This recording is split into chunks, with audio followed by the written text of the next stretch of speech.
El otoño es una época en la que se dan varios fenómenos meteorológicos y hay uno que destaca y queremos aprender a entender cómo se forman. Edu Laga, para eso te tenemos aquí. ¿Qué tal? Buenas tardes, Muy Isabel. buenas tardes. ¿De qué fenómeno estamos hablando? Pues de uno que además es muy peligroso, que son los huracanes. Pero también está relacionado con los tornados y ya hablaremos también de tifones y de ciclones, porque al final está todo relacionado entre sí. Claro, está claro que dejan una devastación enorme a su paso y que les tenemos bastante miedo, pero también desconocimiento. También, ¿Cómo se forman? Vamos a intentar averiguar hoy cómo se forman y sobre todo por qué principalmente se forman en otoño. ¿Vamos a crear aquí un huracán? Eso es, pero vamos primero a intentar entender cómo se forman, ¿vale? Perfecto, Entonces vamos a empezar hablando de dinámica de fluidos con un aparato tan sencillo como esto, dos botellas unidas entre sí a través de los tapones. ¿Con un líquido? Eso es, agua que le hemos dado un poco de color para que se vea mejor. Entonces, tienen un agujero en el centro, si le diéramos la vuelta, debería caer. ¿Y por qué no cae? Sin embargo, no cae. No cae porque el agujero que tenemos en medio no es muy grande. Confirmamos que tenemos un agujero en medio. Sí, ha caído un poco, pero no se ha parado. ¿Qué ocurre? El agua quiere caer y el aire que está abajo quiere subir. Los dos quieren pasar a la vez por el mismo agujero, pero no caben. Uno se tapa al otro. ¿Y entonces cómo haríamos que este agua cayese? Esto lo podemos solucionar agitando un poco, y entonces al agitar Y aquí vemos se cómo nos forma formando un tornado. torbellino.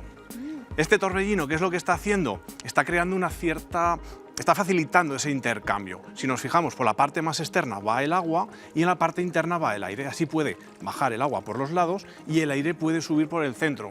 De esta forma se están ordenando el uno al otro, se está facilitando la subida de aire en la parte central y la bajada, de por agua. los laterales. Vemos que esto giraba en un sentido, pero ¿siempre gira en el mismo sentido? Sí y no. Uy. Depende. Depende de dónde nos encontremos, pero de dónde nos encontremos en el mundo. Es decir, aquí entra en juego un fenómeno que se llama el efecto Coriolis, ¿vale? Y está relacionado con el sentido de giro de la Tierra. Y eso es lo que provoca que en el hemisferio norte los torbellinos, huracanes, giren en un sentido, mientras que en el hemisferio sur giran en el sentido contrario. ¿Quieres que veamos? Sí, pero una duda me surge respecto a esto. Por ejemplo, cuando tiramos la cadena que va en otro sentido, ¿tiene algo que ver o no? Justo es el mismo efecto, ¡Anda! Viene por ahí. Entonces, si queréis, podemos ver en qué sentido gira en el hemisferio norte, que es en el que nos encontramos nosotros. Y para vamos eso, al que nos interesa. A ver qué nos has preparado, Edu. Mira, vamos a llenar esta bandeja con agua, ¿vale? Le hemos puesto de color azul para que se vea un poco mejor. Vale, tenemos en la bandeja de allí una cintita porque... Sí, en el centro hay un agujero que ahora lo destaparé. Pero antes de eso... Vale. ¿El agua que representa, por cierto? Va a representar agua. Vale. Como si fuera... Bueno, en realidad es agua, pero va a representar la atmósfera. Vale. Vale, vamos a trabajar con un modelo. Pero en la atmósfera, ¿qué hay? Nubes, ¿no? Claro, tenemos que poner las nubes por aquí. Pues vamos a hacerlo con nata. Con nata, unas nubes muy dulces. Venga, a ver si nos manchamos mucho. Echamos un poquito de nata. Bueno, mientras nos manchemos de nata...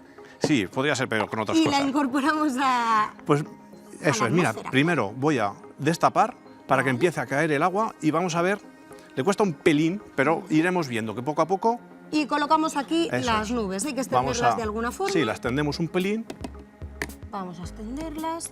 ¿Y qué va a ocurrir con estas nubes? Pues ahora nos tenemos que ir fijando que poco a poco va a empezar a caer el agua hacia abajo.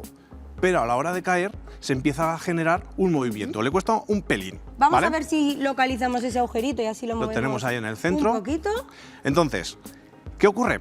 Que este sentido de giro, lo que hablábamos antes, va a depender de dónde nos encontremos. Si nos encontramos en el hemisferio norte o nos encontramos en el hemisferio sur. Vale, en este caso estamos hablando del hemisferio norte. Esas nubes ya van a comenzar a girar alrededor de este agujerito. Ahí, que se nos estaba tapando. Ahí ya se empieza a formar ese torbellino. A ver si lo vemos un poco. Y se agrupan allí esas nubes, ¿verdad? Sí, le echo un pelín más de agua si lo vemos. Vamos a echar un poquito más de presión. Vale, y además quiero aprovechar, mira, ahí lo tenemos, cómo se está formando. Quería aprovechar porque hablamos de huracanes, pero ¿sabes cuál es la diferencia entre un huracán, un ciclón o un tifón? Complicada, me parece. Porque muchas veces se hablan de ellos de forma indiferenciada. Pues en realidad es exactamente lo mismo, el mismo fenómeno, pero solamente difieren en una cosa, en dónde se encuentran. Y es que los huracanes se forman principalmente en el mar Caribe. Los tifones se forman en la zona de Asia, de Japón, Corea, China, y los ciclones se forman en la zona del mar del Océano Índico. O sea, es exactamente que cada lo mismo. zona tiene especialmente un fenómeno Se le llama es el mismo fenómeno, pero llamado de distintas formas. Aquí hemos visto cómo quedaba esta onda más o menos, ese efecto que hace. Y si te parece, hemos probado con el agua, pero ¿qué pasa también con el aire? Claro, ¿Hay porque alguna nos forma de falta verlo? eso. Hemos visto que los torbellinos se forman para el intercambio de materia, que su Me giro... queda un poco de nube en el dedo. Aprovecha. Sí, Nubes muy el grises. sentido de giro depende a su vez del giro de la Tierra. Pero hablábamos que estos ciclones, estos huracanes se forman en otoño por un fenómeno muy concreto. Y en este caso vamos a verlo. Y ¿Tiene que- algo que ver con que el aire se caliente durante el verano? Ahí está, se calienta principalmente el agua del mar. Entonces el agua del mar está muy caliente y calienta el aire de la parte de abajo. Entonces vamos a representarlo pues con... Aquí vamos a echar algodón y un poco de alcohol. Y veo por aquí un mechero, no sé yo, ¿esto qué va a pasar aquí, Edu? Pues claro, calor. ¿Qué vamos a hacer? Fuego, Ay. ¿no? Venga, vamos a ello, ¿Te atreves? vamos a Le doy. atrevernos. Mira, Dale, pues, adelante. aquí tenemos, Ahí tenemos esa fuego. llama que ya está representando ese aire caliente que tendríamos en el mar durante el otoño. Vemos que es una llama que no sube demasiado. Tiene que no tiene forma, podríamos decir que es amorfa, más o menos. ¿Qué ocurre en la parte superior? Que hay aire frío. Y ya hemos visto que subir y bajar hay veces que no encuentran bien el sitio. ¿Qué ocurre? Que empieza a girar.